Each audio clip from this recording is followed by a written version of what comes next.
یه بچه وقتی که 9 ماه تو شکم مادرشه، اگر بیاد تو این دنیا و 70 سال زندگی بکنه، میشه حدوداً 1% از زندگیش رو تو شکم مادرش میگذرونه. ما بعد از این 70 سال چقدر زنده ایم؟ 1000 سال؟ 2000 سال؟ 10,000 سال؟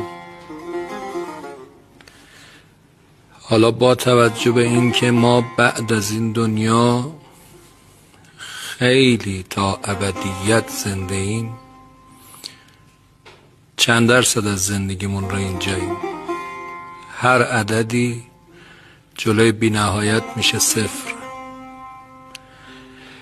همه پولدارای دنیا، همه مشهورای دنیا، همه دنیادارای دنیا 0% از تو جلوترن. برای 0% هیچ وقت غصه نخور.